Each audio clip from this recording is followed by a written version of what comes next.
পৃথিবীতে আমাদের কাজটা কি আসলে বল? এই পৃথিবীতে আমাদের কাজটা কি? এক নম্বর হচ্ছে আল্লাহ পাককে চিনতে শেখা, আল্লাহ পাকের সামনে আত্মসমর্পণ করা, তার নবীর সুন্নতগুলো মেনে চলা, হালাল খাওয়া, একটা আদর্শ পরিবার গঠন করা, সন্তানদেরকে মানুষ করা, দিনের দাওয়াতের কাজ করা এবং দিনটাকে আল্লাহর জমিনে প্রতিষ্ঠার চেষ্টা করা। এছাড়া কি আমাদের কোনো কাজ আছে পৃথিবীতে? আল্লাহ রাব্বুল আলামিন আপনাদেরকে এই সমাজের বোঝা হিসেবে সৃষ্টি করেন নাই। আল্লাহ রাব্বুল আলামিন আপনাদেরকে এই সমাজের বোঝা হিসেবে সৃষ্টি করেননি, বরং আল্লাহ রাব্বুল আলামিন আপনাদেরকে এই উম্মতের একটা গর্বিত অংশীদার হিসেবে সৃষ্টি করেছেন। আদম আলাইহিস সালাম যখন জান্নাতে ছিলেন তখনও তার কাছে হৃদয়ের মধ্যে কিছুটা শূন্যতা অনুভব হয়েছে, যেটা আল্লাহ রাব্বুল আলামিন হাওয়া আলাইহিস সালামকে দিয়ে পূর্ণ করেছেন এবং তার বুকের পাঁজরের হাত থেকেই তার স্ত্রীকে আল্লাহ পাক সৃষ্টি করেছেন এবং উভয়ের প্রতি আল্লাহ পাকের নির্দেশ কিন্তু সমান ছিল। এমন না যে আদম আলাইহিস সালামকে বলা হয়েছে এই গাছের কাছেও যেও না, হাওয়া আলাইহিস সালামকে বলা হয় না, এই ব্যাপারটা কিন্তু এমন নয়, বরং উভয়ের প্রতি সমান আদেশ ছিল। ওয়ালা তাকরাবা হাদিহিশ শাজারা, তাকরাবা শব্দটা দ্বিবচন, তোমরা দুজনের কেউই এই গাছের কাছে যাবে না। অর্থাৎ আল্লাহ পাকের যে আদেশগুলো আসমানি কিতাবের মাধ্যমে আমাদের কাছে এসেছে এগুলো নারী এবং পুরুষের জন্য সমান। ক্ষেত্র বিশেষে কিছু কিছু শুরুতে আমলের চলাফেরার উসুলের কিছু পার্থক্য আছে, কিন্তু আমভাবে প্রত্যেকটা নসিহত এবং আদেশ কিন্তু নারী পুরুষ সবার জন্য সমান। আমরা যদি চাই যে বাংলাদেশের মাটিতে দিন প্রতিষ্ঠা করতে, তাহলে শুধুমাত্র পুরুষদের ভূমিকা যথেষ্ট না, কোশ্চিন কালেও যথেষ্ট না, কারণ প্রত্যেকটা পুরুষই কোনো না কোনো মায়ের সন্তান, কোনো স্ত্রীর স্বামী, কোনো বোনের ভাই অথবা কোনো মেয়ের বাবা। তাহলে যদি শুধু পুরুষবাচক শব্দে আমরা সমাজ সংস্কার করতে যাই, আমরা ব্যর্থ হব। দুঃখের সাথে বলতে হচ্ছে এটা, কিছু কিছু ক্ষেত্রে আমাদের আত্মসমালোচনার দরকার আছে। আমরা পুরুষদের মধ্যে যে পরিমাণ মেহনত করছি এবং করার পরিকল্পনা করছি, তার 50% আমরা মেয়েদেরকে নিয়ে ফিকির করছি না। যে কোনো দিনই মন যদি হেদায়েতপ্রাপ্ত হন আল্লাহর পক্ষ থেকে, তারপরে সে যে পড়াশোনা করবে, এই পড়াশোনা করার মতো উপযুক্ত প্রতিষ্ঠানও আমরা তাদেরকে দিতে পারি না। নিরাপত্তা, পর্দা এবং সহজলভ্যতা, যে সহজেই সে জ্ঞান শিখবে, নিরাপত্তার সাথে, পর্দার সাথে, বাসার কাছাকাছি মাহরামদেরকে সাথে নিয়ে, এমন পরিবেশ কিন্তু হাজারে একটা মেয়েও পাচ্ছে বলে আমার মনে হয় না। এই অবস্থা চলতে থাকলে আমরা ইসমাইল আলাইহিস সালামদেরকে জন্ম দিতে পারবো না।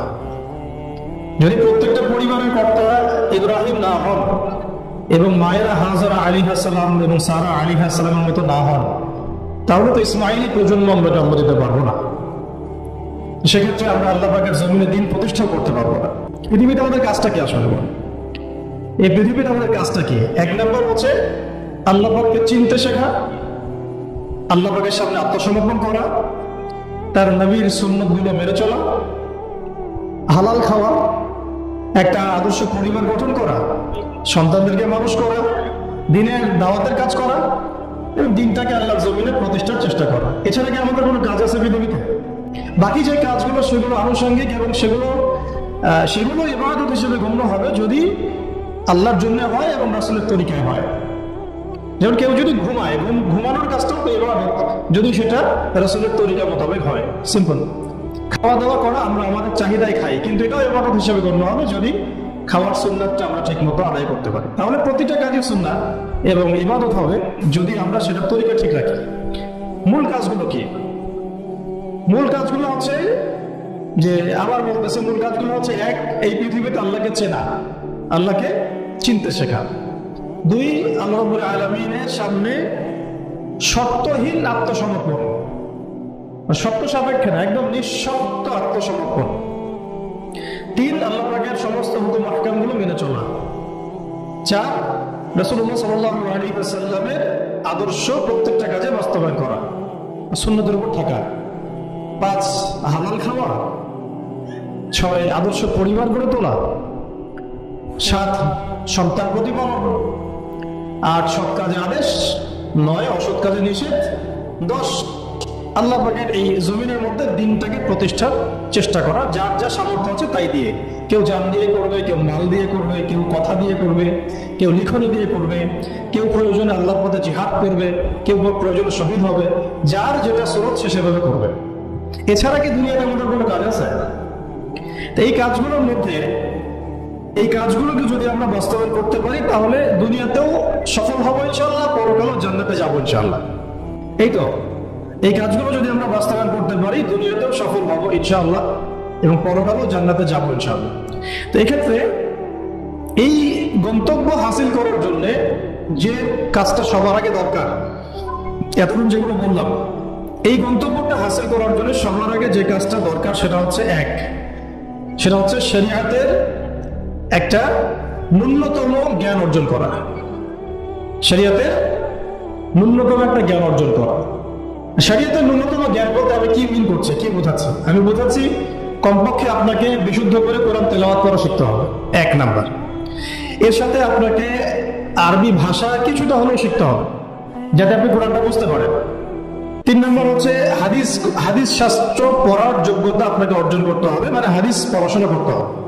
4 নম্বর নবী সাল্লাল্লাহু আলাইহি ওয়াসাল্লামের পবিত্র সিরাত অর্থাৎ জীবনী, এটা আপনাকে পড়তে হবে। মনে থাকবে তো? লিখে নেন। 5 নম্বর হচ্ছে, 1 নম্বর কি বলেছিলাম? বিশুদ্ধ কোরআন তিলাওয়াত। তারপরে বলেছি আরবি ভাষা শিক্ষা করা। তারপরে বলেছি হাদিস পাঠ। তারপরে বলেছি সিরাত পাঠ। 5 নম্বর হচ্ছে আকীদা বিশুদ্ধ করা। আকীদার অনেক কিতাব আছে এবং আকীদার আর অনেক দার্স আছে, এটা নিয়ে আমরা পরে আলোচনা করবো ইনশাআল্লাহ। 6 নম্বর হচ্ছে আপনাকে ইসলামের ইতিহাস পড়াশোনা করতে হবে, ইসলামের ইতিহাসটা পড়াশোনা করতে হবে। 7 নম্বর হচ্ছে ইসলামিক অর্থনীতি পড়াশোনা করতে হবে, ইসলামী অর্থনীতির জ্ঞান রাখতে হবে। 8 নম্বর ইসলামিক পারিবারিক জীবন ব্যবস্থার জ্ঞান অর্জন করতে হবে, ইসলামিক পারিবারিক জীবন ব্যবস্থার জ্ঞান অর্জন করতে হবে। 9 নম্বর সন্তান প্রতিপালন কিভাবে করতে হয়, ইসলামিক প্যারেন্টিং এর জ্ঞান অর্জন করতে হবে। 10 নম্বর হচ্ছে যে ফিকহের জ্ঞান অর্জন করা। ফিকহ মানে হচ্ছে তুলনামূলক যে মাসলা মাসাইলগুলো না জানলে আমরা আমল করতে পারবো না, এই মাসলা মাসাইলগুলো জেনে নেওয়া, যেটাকে আমরা বলি যে ফরজে আইনের জ্ঞান। তাহলে এখানে 10টা পয়েন্ট বের হয়ে আসলো, তাই না? তাহলে আমার সাথে একটু রিপিট করেন। প্রথমে বলেছি ইলম অর্জনের ক্ষেত্রে আপনাকে কোরআন দিয়ে শুরু করতে হবে। মানে কোরআন যিনি তেলাওয়াত করতে পারেন না তিনি হতভাগা। মুসলিম পরিবারে জন্মগ্রহণ করেও যিনি কোরআন তেলাওয়াত করতে পারেন না, আমি মনে করি না এই পৃথিবীতে তার চেয়ে হতভাগা কেউ আছে, আমি মনে করি না। মানে কোরআনের সাথেই সম্পর্ক নাই, আল্লাহর কিতাবই সে তেলাওয়াত করতে পারে না, তো সে এই পৃথিবীর সম্পদ নয় বরং বোঝা। আল্লাহ পাক আমাদের সবাইকে আল্লাহর কিতাব শেখার তৌফিক দান করেন। এটা 1 নাম্বার। এখান থেকে শুরু হবে পড়াশোনা। আগে একটা আদনান ভাই বই নিয়ে নিলাম, আগে একটা অমুক স্কলারের বই নিয়ে নিলাম, আগে একটা তমুক স্কলারের বই নিয়ে নিলাম, এভাবে পড়াশোনা শুরু করতে হয় না। পড়াশোনার শুরুটাই হবে আপনার কোরআন থেকে। সব বন্ধ, আগে কোরআন তেলাওয়াত থেকে শুরু করতে। তারপরে আপনি আরবি ভাষায় আসবেন, হাদিস পড়বেন, সিরাত পড়বেন, ইতিহাস পড়বেন, অর্থনীতি পড়বেন, আস্তে আস্তে পড়বেন। এভাবে ফিকহের জ্ঞান, আকীদার জ্ঞান, সন্তান প্রতিপালন, ইসলামিক এই জীবন ব্যবস্থা বা পারিবারিক জীবন ব্যবস্থার জ্ঞানগুলো অর্জন করা। তো ইনশাআল্লাহ আমরা এই জ্ঞানগুলো অর্জনের চেষ্টা করবো ইনশাআল্লাহ। এখন কঠিন প্রশ্ন হচ্ছে, এখন আমি তো বললাম একটা তাত্ত্বিক কথা বললাম, এখন আপনিও জানেন আমিও জানি, এটা আপনি এখন কিভাবে করবেন। এখানে অনেকেই বেশিরভাগই হয়তো বা জেনারেল ব্যাকগ্রাউন্ডের মানুষ, যারা অনার্সে পড়েছেন, মাস্টার্স পড়েছেন বা এখন ফ্যামিলি লাইফে আছেন, কিন্তু কখনোই মাদ্রাসার দুয়ারেও যেতে পারেন না। তাহলে এখন যদি আপনি এগুলো শুরু করতে চান তাহলে আপনার সামনে অপশন কি আসলে? আপনি কি আবার শুরু থেকে মাদ্রাসা ভর্তি হতে পারবেন? উত্তর হচ্ছে না। সেকেন্ড অপশন হচ্ছে মাদ্রাসা ভিত্তিক যদি শর্ট কোর্স চালু করা হয়, সেই শর্ট কোর্সগুলো আপনাকে করতে হবে, এছাড়া তো কোনো অপশন নাই। 3 নম্বর আরো প্রশ্ন আসবে, এটা কি আপনি অফলাইনে সব জায়গায় মুভ করে করতে পারবেন? উত্তর হচ্ছে না। যদি আপনার অফলাইনে আপনার সামনে কোনো সুযোগ থাকে তাহলে তো ভালো, যে আপনার বাসার পাশে একটা মাদ্রাসা আছে বা আপনার এলাকাতে একটা সুন্দর মাদ্রাসা আছে, এটা থাকলে তো আলহামদুলিল্লাহ এবং ভালো, আমরা চাই সেটাই হোক, কিন্তু সবার ক্ষেত্রে এটা পসিবল হয়ে ওঠে না। এই কারণে অনলাইনে কোর্সগুলোর দিকেও একটু ফোকাস করতে, ঘরে বসে পর্দার সাথে আপনি কোর্সগুলো করতে পারেন। 4 নম্বর পয়েন্ট হচ্ছে এই কোর্সগুলো করলে আবার সব শেখা যায় না, কারণ অনলাইনের কোর্সগুলো তো আপেক্ষিক, এগুলো সব সামনাসামনি বসে তো পড়ানো হয় না, এই কারণে ইফেক্টটা আসে না। এই সামনে বসে লেকচার দিচ্ছে, এটার যে ইম্প্যাক্ট, এটা অনলাইন লেকচার শোর ইম্প্যাক্ট আছে না কখনো। এই জন্য আমরা সবসময় বলি যে ওস্তাদদের সামনে গিয়ে দার্স নেওয়া আর কি, এই সুযোগটা তো সবাই সবাই পাচ্ছেন না, এই জন্য আমরা আপনাদের প্রতি আহ্বান করবো এবং আমরাও উদ্যোগ নেওয়ার চেষ্টা করবো যাতে প্রত্যেকটা বিভাগীয় শহরে অ্যাটলিস্ট প্রত্যেকটা বিভাগীয় শহরে মেয়েদের জন্য একটা স্বনামধন্য একটা আদর্শ দিনী মার্কাজ প্রতিষ্ঠা করা যায়, যেখানে অফলাইনে আমাদের দিনী বোনরা এসে সপ্তাহে 2 দিন 3 দিন দিন শিখবে। এতে ইনশাল্লাহ 1 বছর অনলাইনে পড়ার চাইতে বেশি ফায়দা হবে ইনশাল্লাহ। কিন্তু এই কাজটা আমার একার পক্ষে করা সম্ভব না, আপনার একার পক্ষে করা সম্ভব না। উনি বললাম এটা নিয়ে আবার ঝগড়া করতে পারে, আমাদের ওস্তাজার একার পক্ষে করা সম্ভব না, আমাদের প্রিয় ওস্তাজার একার পক্ষে করা সম্ভব না, ঠিক আছে? তো এটা আমাদের সবাইকেই হাত লাগাতে হবে। আমার কাছে এত অর্থ সম্পদ নাই, আমার কাছে কোনো জায়গা জমিও নাই, থাকলে আমরা আল্লাহর রাস্তায় ফি সাবিলিল্লাহ দিয়ে দিতাম। যাদের কাছে আছে তারা এগিয়ে আসেন, প্রতিষ্ঠান গড়ে তোলেন, প্রত্যেকটা এলাকায় একটা করে মেয়েদের মার্কাজ গড়ে তোলেন। টিচারদেরকে আমরা ট্রেন করে দিব ইনশাআল্লাহ, সিলেবাস আমরা দিয়ে দিব ইনশাআল্লাহ, মুআল্লিমা আমরা পাঠাবো ইনশাআল্লাহ। একটা এলাকার বন্ধুকে যেন বাইরে যেতে না হয়, সে এলাকার মধ্যেই তারা 100 জন 50 জন বসে বসে দিন শিখবে। সম্ভব না এটা করা? অনেক আগেই সম্ভব ছিল এবং জরুরিও ছিল, কিন্তু আমরা অন্যদিকে বেশি ফোকাস করছি। মেয়েদেরকে সত্যি এখানে আমরা অবহেলার মধ্যে রেখেছি। এখন আমার মেয়ে হচ্ছে বলে আমি খুব কনসিয়াস যে আমি এখন মেয়ে নিয়ে কি করবো, আমার মেয়েকে আমি কিভাবে বড় করবো। এখন তো আমি মেয়েকে পড়তে অন্য কোথাও পাঠাবো না, কারণ সিকিউরিটি কনসার্ন। আমি আমার মেয়েকে কোথাও মেসে থাকতে দিব না, সিকিউরিটি কনসার্ন, এবং আমাদের গায়রতের খেলাফ, ব্যক্তিত্বের খেলাফ। তাহলে আমার মেয়েকে পড়াশোনা করানোর জন্য আমাকেই প্রতিষ্ঠান গড়ে তুলতে হবে, এমন প্রতিষ্ঠান যেখানে আমার মেয়ে দুনিয়াবি জ্ঞানও পাবে, পরকালের জ্ঞানও পাবে। এটা তো অ্যাভেলেবল না, তো অ্যাভেলেবল হবে কখন? যখন সবাই হাত লাগাবো। দেখেন, আমি একটা হাদিস মনে করাই আপনাদেরকে, এটা বলতে চাচ্ছিলাম না কিন্তু বলছি।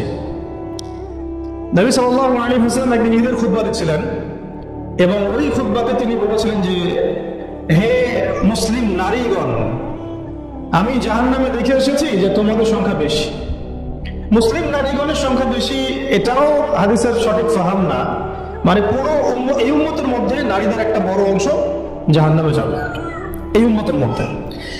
তো তোমরা বেশি বেশি সাদাকা করো, তোমরা বেশি বেশি সদকা করো, একটা খেজুরের টুকরা দান করে হলেও জাহান্নাম থেকে বাঁচো। তো এটা বলার পরে বেলাল রাদিয়াল্লাহু আনহু একদিক থেকে আরেক দিক হাঁটছিলেন, সাথে একটা কাপড় ছিল।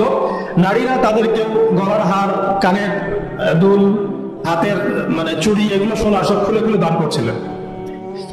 মেয়েদেরকে সাদাকার মধ্য দিয়ে জাহান্নাম থেকে বাঁচতে হবে, সদকা করার মধ্য দিয়ে মেয়েদেরকে জাহান্নাম থেকে বাঁচতে হবে। আজকে যদি আপনি একটা প্রতিষ্ঠান গড়ে দিয়ে যেতে পারেন, এটা যদি আরো 50 বছর সাস্টেইন করে, এই 50 বছর এখানে যত মানুষ দিন শিখবে, সমস্ত মানুষের এই ইলমের নাকি আপনি পাবেন। আমরা কিন্তু সবাই ব্যক্তি স্বার্থ নিয়ে চিন্তা করি, দুনিয়ার স্বার্থটাকে বেশি প্রাধান্য দেই। আমার 500 জায়গা আমি দিয়ে দিব, আপনি দিচ্ছেন না, বরং আপনি পরকালের জান্নাতের একটা জায়গা আপনি সার্টিফাইড করছেন। কে জানে, হয়তো এই ওসিলায় আপনার জান্নাতের ফয়সালা হয়ে যেতে পারে। কেউ 10% জমির মধ্যে একটা মসজিদ করেছে, হতে পারে এই মসজিদের ওসিলায় আল্লাহ পাক তাকে জান্নাত দিতেও পারে। কেউ একটা মাদ্রাসা প্রতিষ্ঠা করেছে, এখানে হাজার হাজার স্টুডেন্ট পড়াশোনা করছে, কে জানে হয়তো এই ওসিলায় আল্লাহ পাক তাকে পরকালে জান্নাত দিতে পারে। তো সাদাকা, এগিয়ে আসা এবং শিক্ষা খাতে নিজেদের জানমাল, অর্থ সম্পদকে ব্যয় করা আমাদের একার পক্ষে এখন আর এগুলো সম্ভব না। হ্যাঁ, যদি আমার কাছে রাষ্ট্রীয় কোনো ক্ষমতা থাকতো বা শিক্ষা বিভাগের কোনো ক্ষমতা থাকতো, তাহলে প্রত্যেকটা মসজিদ ভিত্তিক আমরা মেয়েদের আলাদা শিক্ষার ব্যবস্থা করতাম। মসজিদ ভিত্তিক, প্রতিষ্ঠানের প্রয়োজনই নেই, মসজিদের মধ্যে একটা আলাদা কর্নার করে ফেলা যায়, মেয়েদের জন্য স্বতন্ত্র, এখানে কোনো পুরুষের এন্ট্রেন্সই থাকবে না।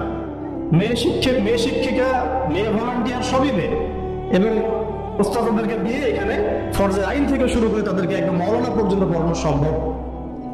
উদ্যোগ নেওয়া হয় নাই বিগত 30 বছর 40 বছর। তো ইলম অর্জনের পথে আবার এরকম প্রতিবন্ধকতা আসবে, সেগুলোকে ফেস করার বা সেগুলো সলভ করার জন্য আমাদেরকে কিন্তু ফিকির করতে হবে। আর এই ফিকিরটা 1-2 মানুষের কাঁধে চাপিয়ে দিয়ে আপনি কিন্তু দায় মুক্ত হতে পারবেন না। যেমন আজকে সেমিনার এখানে করেছি, আপনারা চাইলে কিন্তু এই ধরনের সেমিনার আপনাদের এলাকাতেও করতে পারেন, সেখানে গেস্ট হিসেবে তাদেরকে ডাকতে পারেন। দাওয়াতের মেহনত শুরু হয়ে গেল। যদি বসে থাকেন যে প্রত্যেক 2 মাস পর পর ওস্তাদরা আয়োজন করবেন এবং আমরা যাব, তো এটা তো তখন এক কেন্দ্রিক কাজ হয়ে গেল। তার রেজাল্টটা কিন্তু মানে সামান্য রেজাল্ট পাবেন আপনি, আর যদি সবাই হাত লাগান রেজাল্টটা বেশি হবে। তা আমি আপনাদের উদ্বুদ্ধ করতে চাই যে দিনের পথে আপনারা দাওয়াতের মেহনতে নেমে আসেন, এমনকি দিন প্রতিষ্ঠার সংগ্রামে আমাদের পাশে দাঁড়ান। কিন্তু এর আগে যোগ্যতা অর্জন করেন, যোগ্যতাটা ইলমি যোগ্যতা। আল্লাহ পাক আপনাদেরকে বোঝার তৌফিক দান করে দেন। এটা একটা মানে ইলমের পথে প্রতিবন্ধকতার কথাগুলো বললাম, এগুলোকে ফেস করার এবং এগুলোকে যেন রিকভার করতে পারি আমরা, সেই তৌফিক আল্লাহ আমাদের যেন সবাইকে দান করেন। তো একটা মানে খুশির সংবাদই বলবো আপনাদেরকে দিতে চাচ্ছি যে আমরা এই মিরপুর উত্তরার এই এলাকাটার মধ্যে আমরা চেষ্টা করছি যে অফলাইনে এরকম দুই একটা দিনই মার্কাজ প্রতিষ্ঠা করা, আপাতত ভাড়াতেই, এবং ইনশাআল্লাহ অল্প সময়ের মধ্যে আমরা ঢাকা শহরে, ইনশাআল্লাহ ঢাকা শহরে হোক অথবা ঢাকা শহরের একটু সাইডেই হোক, আমরা নিজস্ব জায়গা কিনে প্রতিষ্ঠান করে দেখাবো ইনশাআল্লাহ। এবং আমাদের পরিকল্পনা হচ্ছে একদম ফ্রম দ্য ভেরি বিগিনিং, এই নুরানি থেকে শুরু করে, প্লে গ্রুপ থেকে শুরু করে আস্তে আস্তে গ্র্যাজুয়ালি দাওরা হাদিস এবং মাস্টার্স পর্যন্ত নিয়ে যাওয়া, দুটাই যেন থাকে। এবং আমার পরিকল্পনা হচ্ছে মাস্টার্সের পরে আমাদের ছেলেমেয়েরা যেন বড় বড় ফ্যাকাল্টিগুলোতে পড়াশোনা করতে পারে, ওই রাস্তাগুলো খুলে দেয়া। তো এই কাজগুলো আমার একার পক্ষে আসলে সম্ভব না। আপনারা যদি এগিয়ে আসেন সবাই, দিনী ভাইরা, দিনী বোনরা এবং আমাদের বিত্তশালী যারা আছেন, যাদেরকে আল্লাহ পাক সৎ হৃদয় দিয়েছেন এবং দান সৎকার করার মতো মানসিকতা দিয়েছেন, ইনশাআল্লাহ আসেন একসাথে হাত লাগিয়ে কিছু করি, আল্লাহ পাক করার তৌফিক দান করেন। আর এই দেশের এই সময়টা, দেশের চলমান এই সময়টা আমাদের জন্য দিনের কাজ করার একটা উর্বর সময়। এখন যদি আমরা এই বিষয়গুলো গুছিয়ে নিতে পারি, ইনশাআল্লাহ আগামী 10 বছর পরে ভালো ফলাফল পাবেন সব। আমার মেয়ের বয়স আজকে থেকে 10 বছর পরে হবে 11 বছর। তো 11 বছর বয়সে আমি আয়েশাকে কোথায় দেখতে চাই, মারিয়ামকে কোথায় দেখতে চাই, ঠিক আছে, আমি আমার মেয়ে খাদিজাকে কোথায় দেখতে চাই, এটা আমাকে এখন থেকে ফিকির করতে হবে।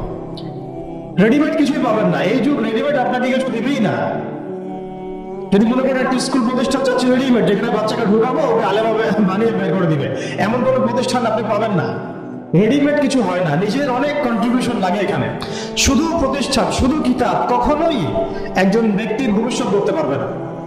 শুধু প্রতিষ্ঠান, শুধু কিতাব পারবে না। তো অনেক গভীরে চলে যাচ্ছি, মূল কথাটা আশা করি বোঝাতে পেরেছি। ইলম যেমন অর্জন করতে হবে, ইলম মানুষের কাছে সহজলভ্য করার প্ল্যাটফর্মও তৈরি করতে হবে। আল্লাহ পাক আপনাদের সবাইকে এগিয়ে আসার তৌফিক দান করে দেবেন। আসুন শুরু করি, আমরা শুরু করি ইনশাআল্লাহ। আল্লাহ পাকের কাছে তারাই বেশি মকবুল, তারা বেশি সম্মানিত যারা প্রথমে শুরু করে। যদি আমরা এরকম 5টা প্রতিষ্ঠান করে ফেলি ঢাকায়, তখন দেখবেন দিনী বোনের অভাব নেই, অনেক হাজার হাজার বোন আসছেন সেমিনারে। কিন্তু তারা আসছেন কখন? যখন এটা রেডি হয়ে গেছে তখন। আর আপনারা এসেছেন কখন? যখন কিছুই ছিল না তখন। তো এটা লাই ইস্তামিয়ান, এটা কখনো সমান হবে না। তো আল্লাহ পাক আমাদেরকে অগ্রজ হওয়ার তৌফিক দান করে নেন। তো ইলমের সাথে 2 নম্বর যে পয়েন্টটা নোট আউট করবেন, সেটা হচ্ছে বেশি বেশি আমল করা। আমলবিহীন ইলমের কোনো মূল্য নাই। আমলবিহীন ইলমের কোনো মূল্য নাই। এখন আমল করাটা কি খুব কঠিন? আমি আপনাদেরকে আমার ওস্তাদের একটা কথা বলি। আমার ওস্তাদ আমাদেরকে শিখিয়েছেন, বলেছেন যে আমল প্রতিদিন করা, অল্প হলেও প্রতিদিন করা। প্রতিদিন আপনি 10 পারা পড়তে পারবেন না হয়তো, ঠিক আছে, 2 পৃষ্ঠা পড়েন। প্রতিদিন আপনি হয়তো 20টা হাদিস পড়তে পারবেন না, 2টা হাদিস পড়েন। প্রতিদিন হয়তো আমরা তাহাজ্জুদ, চাশত, আওয়াবিল, ফরজ, সুন্নাহ সব একসাথে হয় না, তাই না? তো ঠিক আছে, আপনি 8 রাকাত করে পড়তে পারছেন না, 2 করে না হয় পড়েন। 2 রাকাত তাহাজ্জুদ পড়েন, তাহাজ্জুদের হক আদায় হয়ে গেল। সকালে 2 রাকাত নামাজ পড়েন, আমি 4টার হক আদায় হয়ে গেল। এইভাবেই মানে কথা হচ্ছে যে আমল করা, নিয়মিত করা, যদিও সেটা অল্প হয়, এটা কিন্তু কঠিন কিছু না। আল্লাহ পাক যার জন্য সহজ করে দেন তার জন্য সহজ। ওযু করে ওয়াশরুমে গিয়েছেন, ওযু করে ফেলেন, ওযু দিয়ে 2 রাকাত নামাজ পড়ে ফেলেন। চলতে ফিরতে আপনারা তো ঘরের কাছে বেশি ব্যস্ত থাকেন, চলতে ফিরতেই সুবহানাল্লাহ, আলহামদুলিল্লাহ, লা ইলাহা ইল্লাল্লাহ, আল্লাহু আকবার পড়তে থাকেন, আস্তাগফিরুল্লাহ ওয়া আতুবু ইলাইহি পড়তে থাকেন, দরুদ শরীফ পড়তে থাকেন। এমন না যে ঘটা করে সবসময় আমলে বসতে হবে, এটা জরুরি না। প্রতিটা কাজের সাথে আমল আছে। তো সবচেয়ে ইম্পর্টেন্ট আমলগুলো হচ্ছে নামাজ, ফরজ নামাজটুকু, এর সাথে আমি বলবো কোরআন তেলাওয়াত, তাহাজ্জুদ, এর সাথে বলবো যে আদব রক্ষা করা, আখলাক ঠিক রাখা। আদব রক্ষা করা, আখলাক ঠিক রাখা। একজন মহিলার এক্সাম্পল দিব, বেসিক্যালি এটা 2 জন মহিলার এক্সাম্পল। তো আমি একজনের কথা বলছি। একজন সাহাবী এসে নবী সাল্লাল্লাহু আলাইহি ওয়াসাল্লামকে বলেছিলেন যে আমাদের বাসার পাশে একজন মহিলা আছে, প্রচুর ইবাদত করে, কোনো নামাজ মিস নাই, কোনো নফল রোজা মিস নাই, খুবই পরেজগার, খুবই মুত্তাকি, খুবই খুবই উঁচু লেভেলের মুত্তাকি একজন মহিলা বলে মনে হয় আমাদের কাছে। কিন্তু তিনি তার প্রতিবেশীর সাথে ঝগড়া করেন। তিনি তার প্রতিবেশীর সাথে ঝগড়া করেন এবং বাজে ল্যাঙ্গুয়েজ ইউজ করেন। নবী সাল্লাল্লাহু আলাইহি ওয়াসাল্লাম বলেছেন যে তিনি জাহান্নামী। নাউযুবিল্লাহ। আরেকজন মহিলা সম্পর্কে বক্তব্য এসেছিল, আরেকজন সাহাবী বলেছেন যে আমাদের বাসার পাশে একজন মহিলা আছে, তেমন কোনো নামাজ, খুব বেশি ইবাদত করেন না, কিন্তু তার আখলাক চরিত্র খুব নরম, কোমল। নবী সাল্লাল্লাহু আলাইহি ওয়াসাল্লাম বলেছেন তিনি জান্নাতি। তাহলে আমরা এই হাদিসটা থেকে বুঝতে পারছি যে আমলের মূলনীতিটা আসলে কি। আমল মানে এই না যে একেবারে সবসময় আমাকে নামাজ, রোজা, হজ জায়গাতেই ফোকাস করতে হবে। আমার আদাব ও মুআশারাতটাও অনেক বড় ব্যাপার, চলাফেরা, ওঠা বসা, আমাদের ডিলিংস গুলো। তো এখানে আমি একটু বলবো আপনাদেরকে, কারণ এই যুগটা তো অনলাইনের যুগ, মিডিয়া দ্বারা প্রভাবিত হওয়ার যুগ, বিভিন্ন সিরিয়ালস আমাদের মাথায় এখনো বসে আছে। দেখেছি জীবনে আমরা অনেক সময় কেউ না কেউ, তো এগুলো আমার মাথায় কিন্তু ইম্প্যাক্ট ফেলে। এগুলো আমাদের মাথায় ইম্প্যাক্ট ফেলেছে, সমাজ ব্যবস্থা আমাদের মাথায় ইম্প্যাক্ট ফেলেছে, যে পরিবেশে আমরা পড়াশোনা করেছি ওই পরিবেশটা আমার উপর ইম্প্যাক্ট ফেলেছে। সব মিলে আমাদের মাথাটা এখন পুরো দূষিত, আমাদের মাথাটা কিন্তু পুরোই দূষিত, কলবটা আরো দূষিত। তো এইখানে যে বিষয়গুলো ফোকাস করা দরকার, যে পিতা মাতার সাথে একদম কোমল হয়ে যান, ছেড়ে দেন,